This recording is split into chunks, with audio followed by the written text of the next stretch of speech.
Dia itu menemukan sebuah koper dan juga ketika melihatnya dan dicek, ternyata isinya itu ada mayat. Kemudian dia pun melapor ke pihak polisian. Nah, di situ baru tuh diusut siapa, terus juga motifnya apa.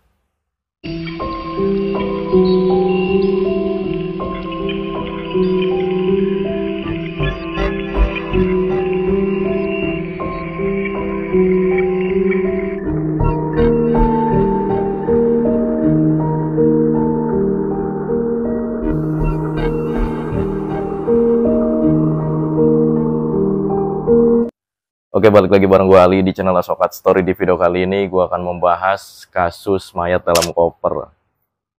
Sebelum kasus di Ciamis yang viral, yaitu kasus seorang suami yang memutilasi istrinya, sebelumnya kita digemparkan oleh kasus temuan mayat yang ada di dalam koper nih, di Cikarang, Bekasi, Jawa Barat. Sebenarnya siapa mayat dalam koper tersebut dan apa motif pelaku membunuh, kemudian memasukkan mayatnya itu ke dalam koper, dan bagaimana kondisi mayat tersebut sehingga membuat gempar warga Indonesia.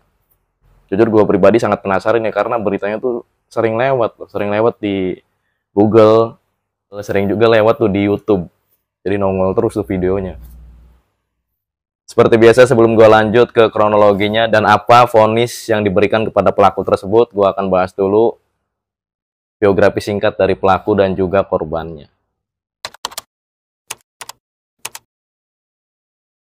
Pelakunya bernama Arif, pelaku pertama nih. Pelaku keduanya bernama Adit Taufik. Jadi dia berdua itu kakak adik nih. Pelaku pertama itu berusia 29 tahun, pelaku kedua berusia 23 tahun. Pelaku pertama bekerja di sebuah perusahaan sebagai auditor. Jadi auditor itu, buat lo yang belum tahu, dia tuh kerjaannya suka ngecek keuangan nih, suka ngecek laporan keuangan maksud gue. Kayak gitu. Dan juga dia itu suka mengecek perpajakan perusahaan. Cuman di sini pelaku pertama yang mengeksekusi itu hanya sendiri nih, pas mengeksekusinya maksud gue.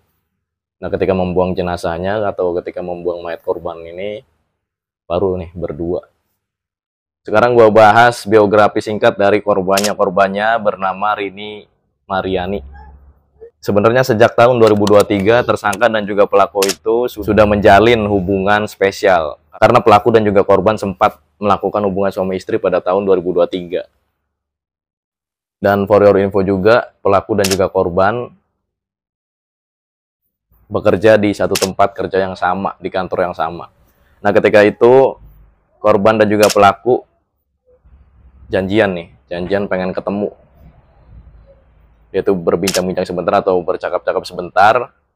Kemudian keduanya pun pulang dari kantor. For your info juga, si korban ini statusnya masih istri orang lain. Jadi dia tuh, ya bisa dibilang dia itu melakukan hubungan gelap dengan si tersangka.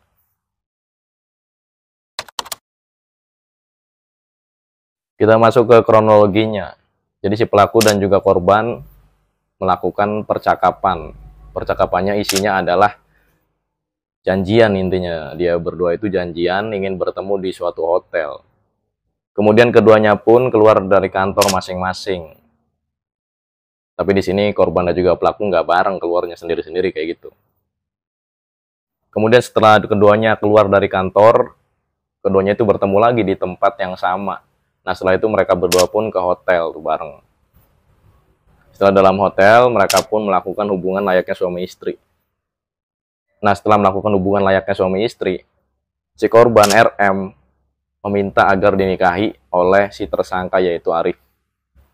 Nah, si Arif jelas nolak dong, karena usianya yang terpaut jauh dan memang dari pertama pun dia itu nggak benar-benar cinta gitu. Dia hanya sekedar main-main, kata si Arif kayak gitu, hanya sekedar senang-senang lah. Si korban karena merasa permintaannya ditolak, jadi si korban sakit hati dan si korban pun memaki si Arif ini selaku tersangka dengan mengeluarkan kata-kata yang menyinggung hati si Arif selaku tersangka di kasus mayat dalam koper ini. Kemudian pelaku pun yang tersinggung dengan kata-kata kasar dari korban membenturkan kepala si korban beberapa kali sampai mengeluarkan cairan merah. Tak hanya sampai di situ, korban pun ditutup mulutnya nih. Ditutup mulutnya, kemudian dicekek selama 10 menit. Setelah itu korban pun dimasukkan ke dalam koper berwarna coklat. Cuman di sini koper warna coklat gak muat karena terlalu kecil. Jadi badan korban masih gak bisa masuk kayak gitulah. Setelah itu si pelaku pun membeli koper yang lain yang berwarna hitam. Jadi dia keluar hotel dulu dengan meninggalkan jasad korban yang udah tewas tentunya di dalam hotel. Dia keluar beli koper warna hitam yang ukurannya itu lebih gede dari koper sebelumnya tuh yang warna coklat. Nah, kemudian setelah dia beli koper, dimasukkanlah tuh jasad korban dengan posisi telungkup terus agak miring. Jadi kayak ilustrasinya di samping kiri gua kayak gitu. Nah, koper yang sekarang karena lebih gede ukurannya jadi muat. Si korban itu jenazahnya dimasukin ke dalam koper tersebut. Setelah jenazahnya dimasukkan ke dalam koper, si pelaku pun menelpon pihak rental mobil. Untuk kemana? Untuk membuang jasad korban. Lanjut si Arif pun membawa koper yang berisi jasad RM tadi dengan menggunakan mobil nih. Dia menuju ke tempat adiknya yang ada di Tangerang. Mereka berdua pun membuang jenazah si korban ini ke Bekasi. Kemudian kakak beradik ini yaitu si Arif dan juga si Ate ini membuang jasad korban yang ada dalam koper. Setelah Arif ini nyampe di kediaman Ate selaku adiknya dan tersangka kedua, mereka pun membawa mobil yang berisi jenazah korban dalam koper ini ke Bekasi dan membuangnya.